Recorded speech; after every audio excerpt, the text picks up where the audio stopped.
پروردگار عالم نے انسان کو جب پیدا کیا تو اسے اظہار محبت بہت اچھے انداز سے کیا. کبھی کہا کہ لقد خلقنا الانسان فی احسن تقویم وخلق لکم ما فی الارض جمیعا وسخر لکم الشمس. اور بہت ساری آیات ہیں جس میں پروردگار نے اس مخلوق سے اپنی محبت کا اظہار کیا. سب کچھ تیرے لیے ہی تو بنایا ہے، بہت اچھا بنایا ہے.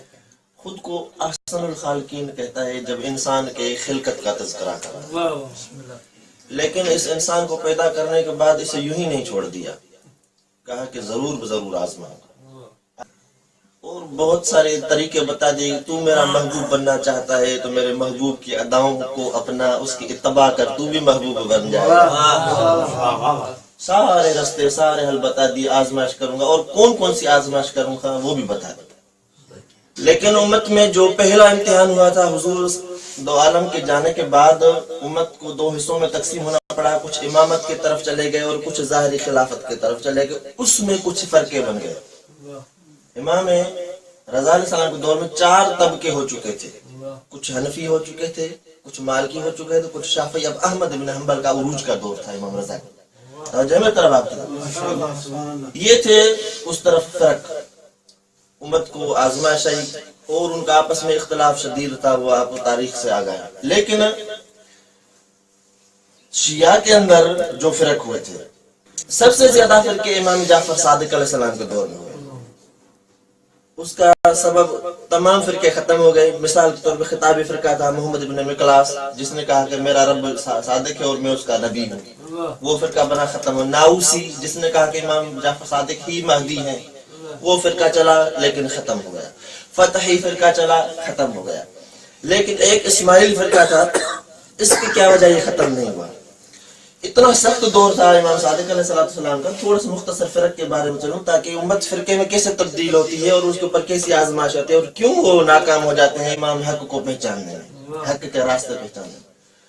اتنا سخت زمانہ تھا امام صادق علیہ السلام کا، کیونکہ آپ کو معلوم ہے کہ زہر دغا سے شہید کیا گیا. امام نے 7ویں امام کی امامت کو بہت پوشیدہ رکھا. تو کیونکہ امت کو یہی ذہن میں تھا کہ بڑا بیٹا امام بنتا ہے، امام کے بعد بڑا بیٹا امام ہوتا ہے، اس لیے جو ہے وہی ہوگا.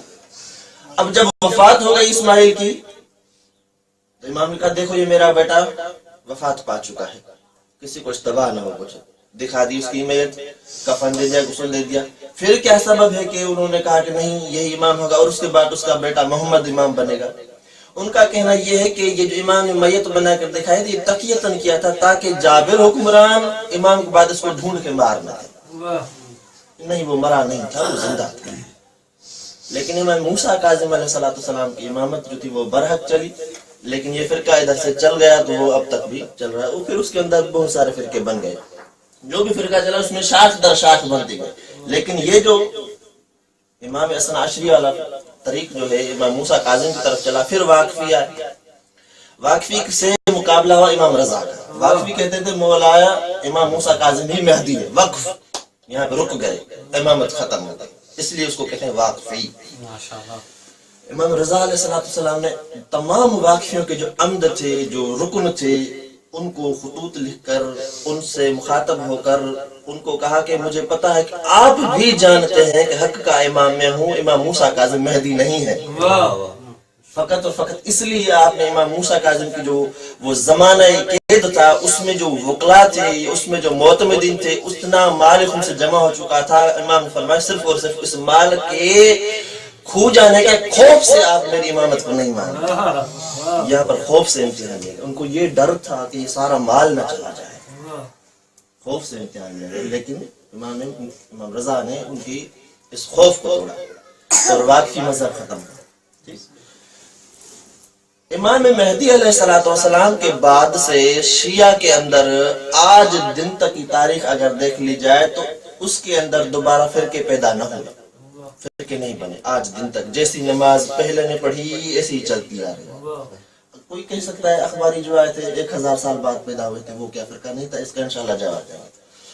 لیکن صلوات پڑھے گا محمد کی ذات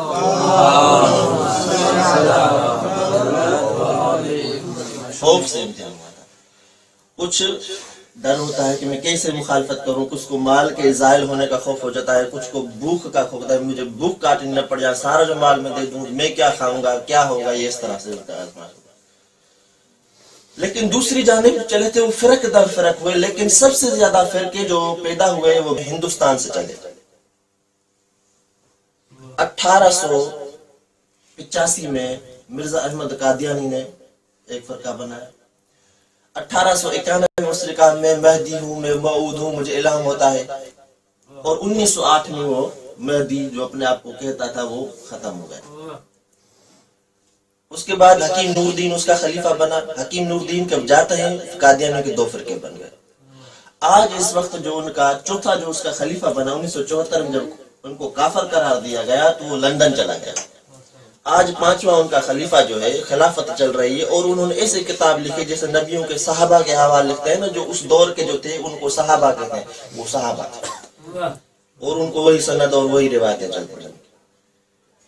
5واں کا خلیفہ لندن میں بیٹھ کر قادیانی کو ڈیل کر رہا ہے، کہاں پر قادیانی کیسے سپورٹ کرنا ہے، کہاں پہ ان کے جلسے کروانے، کیا نہیں کروانے۔ آج مسرور احمد جو ان کا 5واں خلیفہ ہے، احمد طاہر چوتھا تھا جو پاکستان سے چلا گیا، قادیان سے سلسلہ شروع، آج 2 کروڑ قادیانی بن چکے ہیں۔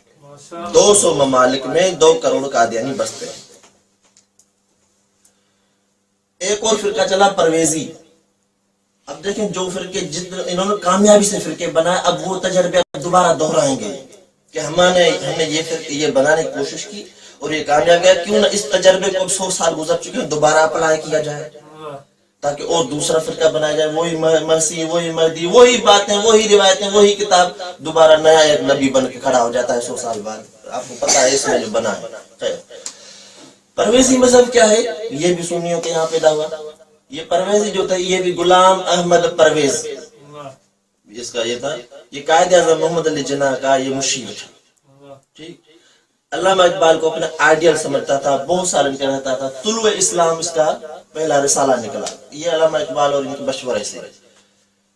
پھر حکومت پاکستان میں جدا ہوئے، پاکستان وغیرہ، پھر یہ جو ہے کیا بنا، یہ جو ہے ایک حکومت کا نمائندہ رہا پاکستان میں۔ 1956 میں ریٹائر ہوا، 1985 تک آ جائیں آپ، اس کی جو یہ تبلیغ چلتی رہی پرویزی مذہب۔ اس کا خاص نظریہ جو اس وقت شیعوں کے اوپر تھوپا جا رہا ہے، آزمائش کے مرحلے میں آپ کو لے جاؤں گا، اس کا یہ خاص نظریہ تھا کہ بس وہی روایت میں لوں گا جو قرآن کے موافق ہوگی، باقی جو بھی روایت ہو سند وند کو آپ اپنے گھر لے جائیں، میں صرف روایت کو قرآن سے ملا کر دیکھوں گا، اگر قرآن سے میچ ہوئی تو لے لوں گا، اگر قرآن سے نہیں ملی تو یہ میں قبول نہیں کروں گا۔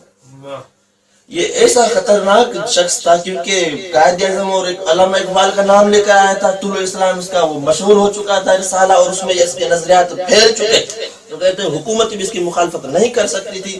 قائد اعظم محمد علی جناح کا مشیر ہے بھائی یہ ہے یہ، لیکن اس کو کس طرح استعمال ہوا؟ اس مذہب کو، پرویزی مذہب کو منکر حدیث کہا جاتا ہے۔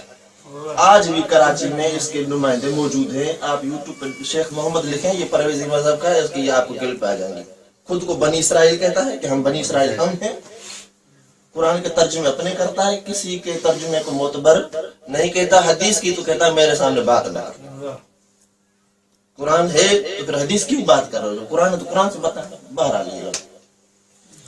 یہی نظریہ پرویزی مذہب ہے۔ پھر یہ جماعت المسلمین، یہ تو اپنے 2007 تک اس کا پہلا امیر چلا تھا، کراچی میں یہ مذہب پیدا ہوا، 2007 میں پہلا امیر گیا، اور اب دوسرا امیر جو ہے کراچی میں زندہ ہے، جماعت المسلمین کا نام، کہتے ہیں یہ سارے فرقے گمراہی پر نام میٹھا رکھا مسلم کہ بھی مسلمان ہو جاؤ، چھوڑو شیعہ سنی کیا مسلمان۔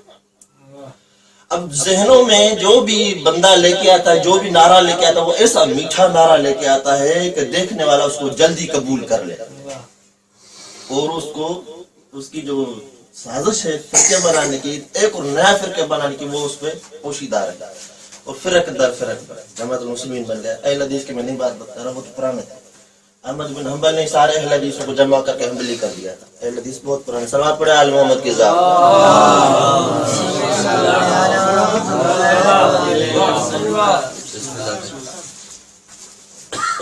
اس کا وہی نعرہ پرویزیوں کا، آپ کسی سے بات کر کے دیکھیں، آپ کے نہیں ہوں گے کوئی مناظرہ آج دن تک یوٹیوب پہ نہیں آیا کہ کسی شیعہ نے کسی شیعہ سے مناظرہ کیا ہو. اللہ تبارک و تعالیٰ نے شیعہ علماء کو فہم دی، درک دی کہ وہ اپنے مذہب کو خوار نہیں ہونے دیں گے. اگر مناظرہ ہو جائے تو دوسروں کے پاس دلیل بن جائے گی کہ دیکھو یہ بھی آپس میں مناظرے کر رہے ہیں. لیکن علماء بصیرت نے اپنی بصارت سے کام لیتے ہوئے آج دن تک ویڈیو کلپ بنانا ہی نہیں دیں. نہیں دیکھیں گے آپ شیعہ آپس میں مناظرہ کرتے ہوئے نہیں دیکھیں گے. سرچ لگائیں آپ کو نہیں ملے گا. لیکن پرسنلی واٹس ایپ پہ کسی اور چیز پہ سوشل میڈیا پہ آپ حدیث ڈالیں فوراً کہیں گے قرآن کی کس آیت سے میچ کرتی ہے بھائی. تو یہ جو ہے انہوں نے کامیاب تجربہ جو کر چکے تھے اب اسی کو اس کے اندر اپلائی کر رہے ہیں. لیکن اب اخباریت کا نام بھی نہیں لے سکتے کیونکہ اخباریوں کا تو یہ نظریہ ہی نہیں تھا. وہ بھی بیچارے سند بیان کرتے تھے، وہ بھی سلسلے سند کو احترام کرتے تھے، اجازت دیا کرتے تھے. صلوات پڑھے آل محمد. یہ الگ بات ہے کتب کافی وغیرہ جو ہے کتب اربع کو کچھ کہتے ہیں قطعی صدور ہے، کچھ کہتے ہیں بھائی اس میں ظن پیدا ہوتا ہے، معتبر ظن پیدا ہو جاتا ہے. لیکن کتب اربع کے علاوہ دوسری کتابوں کی سند کہتے ہیں بھائی کہاں ہے اس کی سند؟ کتب اربع تو ٹھیک ہے معتبر ہے. شیخ صدوق نے دعویٰ کر دیا میرے سارے وہ روایتیں جن پر مجھے یقین ہے. جب وہ صدوق ہے اس نے کہہ دیا قال رسول اللہ تو صادق ہے تو سچا ہے، تو سچا ہے، یہ رسول کا ہی فرمان ہے. صلوات پڑھے آل محمد.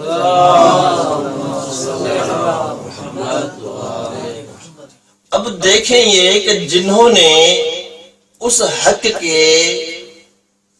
کے امام کو چھوڑا ان کے اندر فرق در فرق بنتے جا رہے ہیں. یہ قانون الہی ہے کہ جب نبی نہیں ہوتا کسی دور میں تو وہاں کے بادشاہ خود کو خدا کہلاتے ہیں، خود کو خدا کہلاتے ہیں. لیکن جب نبی آ جاتا ہے تو وہاں کے جو ہم اثر خود کو خدا تو نہیں کہہ سکتے لیکن خود کو جھوٹے نبی ہونے کی دعویٰ کر دیتے ہیں. جو خود کو جن کے اندر کچھ نہ کچھ ہوتا ہے کہ میں بھی مشہور ہو جاؤں، میں بھی کچھ بننا چاہتا ہوں. اب خدا تو نہیں کہہ سکتے کیونکہ مقابلے میں نبی ہے، وہ دلیل دے سکتا ہے، وہ اس کو رد کر سکتا ہے. تو نبوت کے بعد میں حضور دو عالم کے بعد میں ایسی نبوت تھی جو قیامت تک نبوت چلنی تھی. اس لیے اس دن کے بعد آج تک کوئی خدا کا دعوے دار پیدا نہیں ہوا. یہ قیامت تک نبوت چلنے کی دلیل ہے کیونکہ اگر نبی چلا جاتا تو پھر اس کے بعد کوئی نہ کوئی خدا کا دعوے دار پیدا ہو جاتا. لیکن کوئی خدا کا دعوے دار، خدائی کا دعوے دار کرنے والا پیدا نہیں ہوا. نبوت کے دعوے دار چلتے آ رہے ہیں. لیکن یہ سارے نبوت کے دعوے دار ان کے طرف چل رہے ہیں جنہوں کے پاس سلسلہ امامت شروع نہیں ہوا. جن کے پاس سلسلہ امامت شروع ہو گیا اب ان کے وہاں کوئی نبوت کا دعوے دار کرنے والا نہیں ہے. ہاں جھوٹے امام پیدا ہوئے. اماموں کے دور میں کسی نے دعویٰ کر دیا کہ میں امام ہوں، حق کا امام کہہ رہا ہے کہ بھائی امام تو دلیل ہے، میں بھی امام ہوں. امام مہدی علیہ السلام تک بھی کچھ امام ہونے کا دعویٰ دیا. لیکن امام مہدی علیہ السلام کے بعد میں کچھ بندے ایسے ہیں جنہوں نے مہدی ہونے کا دعویٰ کیا لیکن اسنا عشری امام کے ماننے والے 12 اماموں کے ماننے والوں کو ایک امام نے ایک ایسا مرکز دیا، ایک ایسی ہدایت دی کہ میرے بعد میں اگر اس نظام کو آپ نے تھام لیا، یاد رکھ لینا جس طرح حضور دو عالم نے کہا تھا کہ ما ان تمسکتم بہما لن تضلوا بعدی، قرآن اور اہل بیت کو اگر پکڑ لو گے تو گمراہ نہیں ہوگے. تو امام نے اس کی ایک ایسی تفسیر، ایک ایسی تشریح امت کو دی کہ جب حضور دو عالم بغیر انتظام کے نہیں جا سکتے تو امام مہدی نے ایک ایسا انتظام کیا کہ قیامت تک اگر اس نظام کو پکڑ لو گے تو کوئی تمہیں فرقوں میں تقسیم نہیں کر سکے گا. پھر نہیں تقسیم. اگر اس نظام مرجعیت کو چھوڑ دیا تو پھر ایک فرقہ نہیں بنے گا، فرق در فرق در فرق بنے گا. صلوات پڑھو آل محمد. پھر ٹوٹنا آسان ہو جائے گا، پھر توڑنا ان کے لیے آسان ہو جائے گا. کیوں؟ ان کے پاس نظام مرجعیت بند ہو گیا. امام رضا علیہ السلام کے دور میں امام احمد بن حنبل آیا، فقیہ ختم ہو گئے. اب احادیث کا کیا حلوہ بنائیں گے جب استنباط ہی نہیں کر سکتے؟ کہتے ہیں حدیثیں پڑھو، جرح کرو، روایتیں دیکھو، اسناد دیکھو. لیکن جب صحیح سند آ بھی جائے، روایت کہہ بھی دے کہ نماز میں رفع یدین ہوتی ہے تو کہیں نہیں روایت عمل نہیں کرنا کیونکہ ابو حنیفہ کہہ کر گیا ہے کہ رفع یدین نہیں کرنا ہے. باب اجتہاد بند، باب مرجعیت بند. پھر حدیثوں کا کیا کرو گے؟ کیوں پڑھتے ہو حدیثوں؟ کیوں بخاری پڑھتے ہو؟ بخاری تو بعد میں آیا ہے. امام احمد حنبل پہلے، ابو حنیفہ پہلے، موطا امام مالک پہلے. تو نظام مرجعیت ایک وہ نظام ہے کہ امت اگر ہر امتحان میں پاس ہونا چاہتی ہے، امت اگر امت کا امتحان ہے، شخصی امتحان اور ہوتے ہیں، امت کے امتحان، امت کو اس دور کے امتحان میں اگر پناہ ملنی ہے تو نظام مرجعیت کے تحت ہی ملے گی۔ آج شروع ہوا ہے، 25 سال بعد 20 سال بعد دیکھیں فرق در فرق بنیں گے، امت کے اوپر امتحان آئے۔ لیکن حضور دو عالم کے بعد جیسا امتحان امام حسین علیہ السلام پر آیا، وہ امتحان اپنی مثال آپ آقا حسین علیہ السلام نے جو قربانی دی اس اسلام کی بقا کی خاطر، آج اسلام کے اندر چند اگر اچھے اقدار ہیں وہ اس قربانی کے نتیجے میں، چند اگر افکار موجود آپ دیکھ رہے ہیں اپنی آنکھوں سے کہ ہاں اسلام کے اندر کچھ اقدار موجود ہیں، تو آقا حسین کی قربانی کو جاتا۔ اگر یہ قربانی نہ ہوتی تو فرق در فرق کیا اسلام ہی ختم ہو چکا ہوتا، اسلام کا نام باقی نہ رہتا۔ کیسی عظیم قربانی ہے، اس قربانی میں سے ایک قربانی میں آپ کو بتا دوں کہ